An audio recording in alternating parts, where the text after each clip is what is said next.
This story has been submitted by Sunny. If you have a ghost story you would like to share, please email me at speaknow@italktoghosts.com. Thank you, Sunny, for your story. My first apartment was in Alameda, California. I lived in this great, big Queen Anne Victorian home, and my apartment was on the 3rd floor. I was a single mom, and my girlfriend and I didn't like to be in the place alone. There were quite a few things that happened in the apartment that led us to believe we had a ghost. Like, I would come into the kitchen and the cabinet doors would be open, or our living room had a closet and it would sound like someone was in there kicking the door.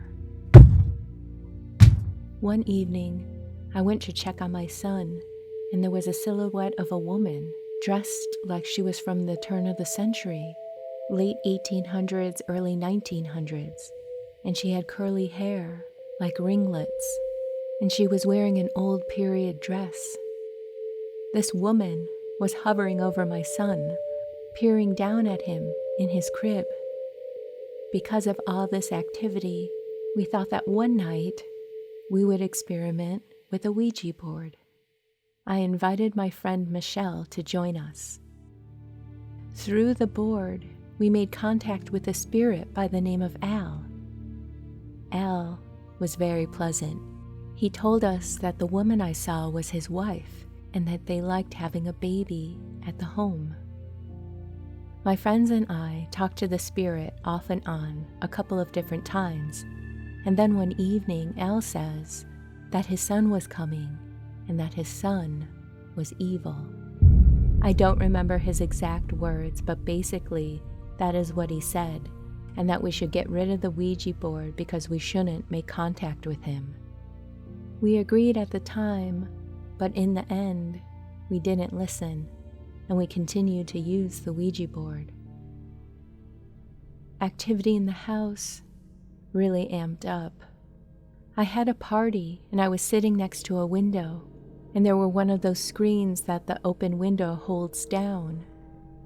That screen, being held in by a very heavy window, flew out of the window and did a cartwheel before falling. It was very intense. We weren't on the Ouija board that night. It was just a bunch of friends hanging out and talking. Next time we did use the board, we asked the spirit who is in the house, and I don't remember what the spirit's name was, but he was very angry. Feeling the planchette on the board felt very strong.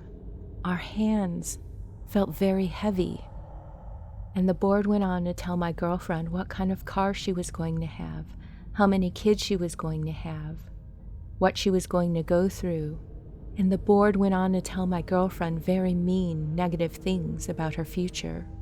I was feeling very protective of my friend, and I told this entity not to be mean to her. And then it turns its sights on me and told me that my brother was going to pass away. I ended up taking the Ouija board over to my brother's house. We told him what happened and asked him to get rid of it for us. Instead of myself being smart and putting it in the garage and getting rid of it, I didn't. I assumed that he would, and he didn't. Honest truth, my brother passed away a few months later.